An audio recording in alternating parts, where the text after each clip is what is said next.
अस्सलाम वालेकुम guys. Contract act 1872 के लेक्चर हमारे जारी हैं। अब तक हम 6 क्वेश्चन कवर कर चुके हैं। क्वेश्चन नंबर 7 आपके सामने है, मैं पढ़ता हूँ उसको। What are the rules regarding performance of contingent contract? What are the rules regarding performance of contingent contract? Contingent contract या एहतमाली मुआहदे के क्या रूल्स हैं? परफॉर्म करने के क्या रूल्स हैं? Rules regarding the performance of contingent contract. Contingent contract को परफॉर्म करने या अंजाम देने के लिए या उन पर अमल करना, निफाज करने के लिए जो रूल्स बताए गए हैं उनको आप देखते हैं अकॉर्डिंग टू कॉन्ट्रैक्ट एक्ट 1872 के मुताबिक। The rules are regarding the performance of contingent contract as content in section 32 to 36 of the contract are given below. Section 32 से लेकर सेक्शन 36 तक ये रूल दिए गए हैं परफॉर्मेंस ऑफ कॉन्टिजेंट कॉन्ट्रैक्ट के हवाले से। तो देखते हैं रूल नंबर 32 पहले।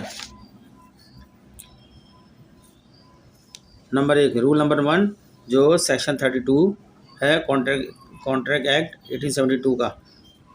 Contingent contract can not be enforce by law unless and until that event has happened. Contingent contract can not be enforce. Contingent contract enforce यानी नाफिज नहीं हो सकता कानून के ज़रिए जब तक unless and until that event has happen, जब तक वो वाक़या हो ना जाए। If the event becomes impossible, लेकिन जब अगर वाक़या होना नामुमकिन हो जाए, सच कॉन्ट्रैक्ट बिकम वॉइड। सेक्शन 32 कह रहे हैं कि उस वक्त तक इन्फोर्स नहीं हो सकता कॉन्टिजेंट कॉन्ट्रैक्ट जब तक वाक़या इन इवेंट हैपन ना हो जाए। अगर इवेंट हैपन ना हो पाए, वक्त निकल जाए, इम्पॉसिबल हो जाए, इवेंट का पॉसिबल होना, हैपन होना इम्पॉसिबल हो जाए, तो ऐसी सूरत में जो मुआहिदा था वो वॉइड हो जाएगा सेक्शन 32 के मुताबिक। आइए इसकी एग्जांपल देखते हैं। A makes a contract with B to buy B's horse. A ने एक मुआहिदा किया बी के साथ कि वो बी का घोड़ा खरीदेगा। If C dies in as life time, कब खरीदेगा वो, ये कंडीशन लगा दी गई है इन्होंने। अगर सी मर जाता है ए के ज़िंदगी के अंदर, ए की ज़िंदगी में सी का इंतकाल हो जाता है, तो तब वो बी से उसका घोड़ा खरीदेगा A. The contract can not be enforce by law unless and until C dies in as life time. इस तरह कॉन्ट्रैक्ट जो है इन्फोर्स नहीं हो सकता बाय लॉ कानून के ज़रिए जब तक सी का इंतकाल ए की ज़िंदगी में ना हो जाए। अगर ए की ज़िंदगी में सी का इंतकाल नहीं होता तो ये कॉन्ट्रैक्ट वाइड हो जाएगा, कॉन्ट्रैक्ट नहीं रहेगा। इस कॉन्ट्रैक्ट को वैलिड करने के लिए, इन्फोर्स करने के लिए लाजमी है कि सी का इंतकाल ए की ज़िंदगी में हो जाए, तब सी ए जो है बी से उसका घोड़ा खरीदेगा। एग्जाम्पल थी। अब रूल नंबर 2, कायदा नंबर 2, कॉन्टिजेंट कॉन्ट्रैक्ट टू डू और not to do anything. Contingent contract जो होता है कुछ करना या कुछ नहीं करना। अगर इफ़ यहाँ कंडीशन लग रही है, कुछ करने या ना करने से मुतालिक कंडीशन लग रही है।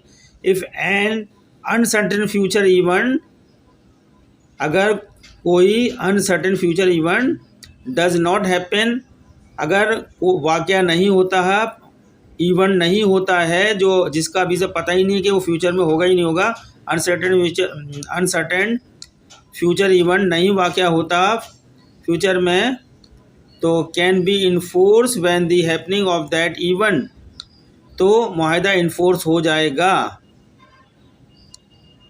Can be enforce when the happening of that event becomes impossible and not before section 33।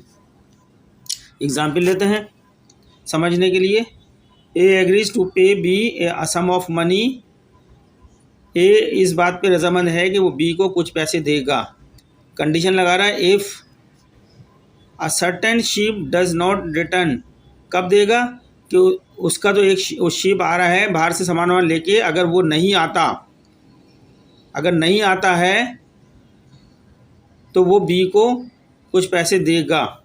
ठीक है, ए agrees to pay B, A B को कुछ पैसे देगा उस सूरत में जब शिप नहीं आता, certain ship does not return होता है। द शिप इज संक, अब पता चला कि शिप डूब गया है, इसका मतलब शिप नहीं आएगा, डूब गया है तो क्लेम बन गया ए का बी का पैसे लेने से। बी जो है पैसे लेगा ए से, क्लेम मांगेगा जो उसने वादा किया था, क्योंकि शिप डूब गया है, वापस नहीं आएगा वो। The contract can be enforce, contract पे अमल दरामद हो जाएगा व्हेन द शिप सिंक, जिस वक्त शिप डूब गया उसी वक्त से फिर कॉन्ट्रैक्ट पे अमल दरामद हो जाएगा। यानी ए ने ये बी के साथ एग्री हुआ है इस बात पे कि वो कुछ पैसे बी को देगा उस सूरत में, कौन सी सूरत में, जब शिप वापस ना आए। अब पता चला शिप डूब गया है तो इसका मतलब शिप वापस नहीं आएगा, तो बी का क्लेम बन जाता है ए के ऊपर पैसे लेने का। The contract can be enforce हो जाएगा when the ship sink. Section 34 को पढ़ते हैं। If a contract is contingent upon how a person will act as an unspecified time, the event shall be considered to become impossible when such person does anything which renders it impossible that he should so act within any definite time। जब कोई काम किसी मुकर्ररा वक्त के अंदर नहीं हो और उसके बाद हो तो फिर वो जो एक्ट था वो जो है नहीं रहेगा, वो उस पर अमल दरामद नहीं होगा, इन्फोर्स नहीं हो पाएगा, वो वाइड हो जाएगा। एग्जाम्पल समझते हैं। Illustration, A agrees to pay B a sum of money, A इस बात पे राजी हुआ है कि वो बी को कुछ पैसे देगा। कंडीशन लगा रहे हैं, इफ़ बी मैरीज सी, अगर बी किस सूरत में देगा, अगर बी सी से शादी कर लेता है। सी मैरिड डी, सी ने डी से शादी कर ली, लेकिन सी ने जब डी से शादी कर ली, the marriage of B to C must now be consider impossible. जब सी ने डी से शादी कर ली, अब बी की शादी सी से होना तो नामुमकिन हो गया है। अगरचे although it is impossible that D may die and that C may afterwards marry B, लेकिन अगर ये पॉसिबल हो जाए कि अगर डी का इंतकाल हो जाता है तब जो है सी बी से शादी कर लेता है, तो it will not revive the old obligation of A to pay the sum because that came to an end when C married D। इसमें जा रहा है कि ये मुआहदा जब भी जो है इन्फोर्सेबल हो सकता था जब जो है B C से शादी कर लेता, लेकिन C ने D से जब शादी कर ली तो ये मुआहदा अब जो है इन्फोर्सेबल होने के काबिल नहीं है। आगे इन्होंने बताया कि अगर D का इंतकाल हो जाए और फिर C B से शादी कर ले तो ऐसी सूरत में वो मुआहदा अब दोबारा इम्प्लीमेंट नहीं होता था, क्योंकि सी का डी से शादी करते ही मुआहदा ख़त्म हो गया, क्योंकि अब बी की शादी सी के साथ पॉसिबल ही नहीं है। बाद में सूरत हाल चेंज हो जाता है, वो फिर मुआहदे का हिस्सा नहीं रहती, तो ये वॉइड कॉन्ट्रैक्ट उसी वक्त हो जाता है, इस पर इन्फोर्स नहीं हो सकता। रूल नंबर 4 देखते हैं।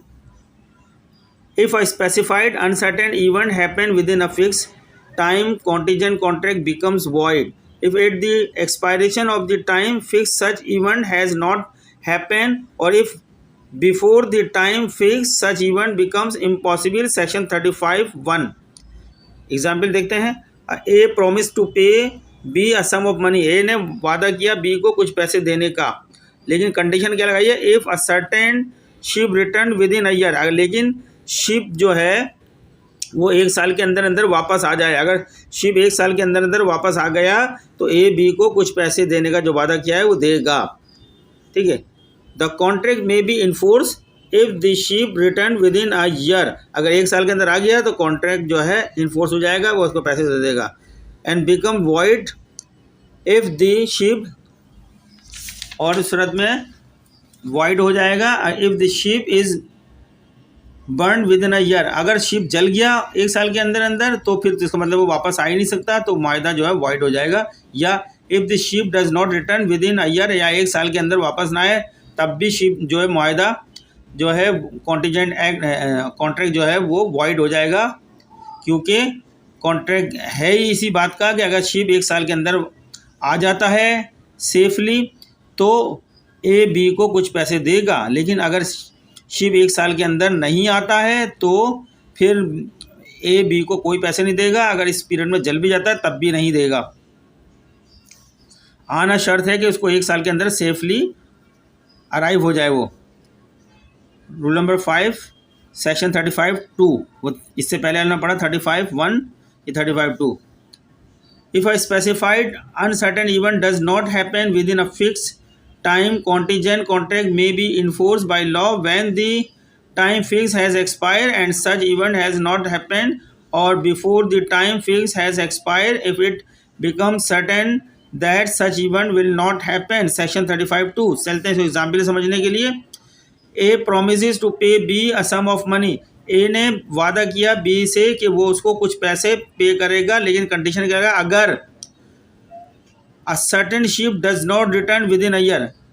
कंडीशन ही लगाइए, शर्त ही लगाइए कि जो एक सर्टेन शिप है वो 1 साल के अंदर वापस नहीं आए। अगर शिप 1 साल के अंदर वापस नहीं आता तो मुआहदे पर अमल दरामद होगा, तो ए को बी को पैसे देना पड़ेंगे। लेकिन अगर शिप आ गया 1 साल के अंदर तो फिर मुआहदे पर जो है अमल दरामद नहीं होगा, फिर ये मुआहदा इन्फोर्सेबल नहीं रहेगा। द कॉन्ट्रैक्ट में B enforce if the ship does not return within a year. अगर शिप 1 साल के अंदर नहीं आता तो मुआहदे पर अमल होगा, इन्फोर्स होगा, और it is burn with in a year, या 1 साल के अंदर वो जल जाए या वापस ना आए। लेकिन अगर आ गया तो फिर वो मुआहदा वाइड हो जाएगा। लेकिन ना आना यहाँ पे जो है इम्पोर्टेंस है कि शिप नहीं आता है तो ए को बी को पैसे देना पड़ेंगे। आखिरी रूल देखते हैं इसका, सेक्शन 36। इससे पहले सेक्शन 32 का 2 पढ़ा है, इससे पहले 1 पढ़ा था, 35 का 1 पढ़ा था।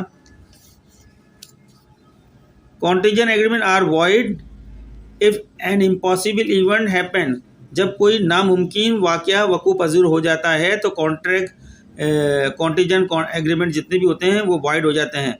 Whether the impossibility of the event is non और नॉट टू दी पार्टी, या तो आया या तो पता है पार्टी को पहले से या नहीं पता हो टू दी एग्रीमेंट के वक्त, at the time when it is made. Section 36 example, A agrees to pay B ₹1000। A रजामंद हुआ है कि बी को 1000 रुपये पे करेगा। कंडीशन लगाइए, if B will marry his daughter C. लेकिन कब करेगा, अगर बी शादी कर लेता है ए की बेटी जिसका नाम सी है, ठीक है। C was dead at the time of agreement. जिस वक्त एग्रीमेंट हुआ उस वक्त शी जो है डेड थी, यानी मर चुकी थी। The agreement is void. जब कोई चीज़ का वजूद ही ना हो, जिस वक्त एग्रीमेंट किया वो चीज़ वॉइड हो जाती है, उस पर इन्फोर्स नहीं हो सकता मुआहदा, लिहाजा ये एग्रीमेंट वॉइड है। ऐसा कोई भी मुआहदा जिस वक्त वो किया जा रहा हो उस वक्त जो कंडीशन लगाई जा रही है वो कंडीशन का वजूद ही मौजूद ना हो तो फिर वो मुआहदा वॉइड होता है, उसको इन्फोर्स नहीं किया जा सकता।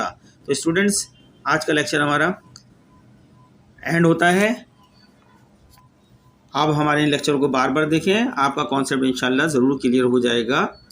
अगर आपको हमारे ये लेक्चर अच्छे लग रहे हैं तो सब्सक्राइब करें, लाइक करें, आगे दूसरों को शेयर भी करें। अगर कुछ प्रॉब्लम है तो आप हमें कमेंट्स करें, हम कमेंट्स के ज़रिए अपने लेक्चर के ज़रिए आपके कमेंट्स को पर फिर एक और लेक्चर बना के इसको दुरुस्त कर देंगे, जो आपकी प्रॉब्लम होगी इसको सॉल्व कर देंगे।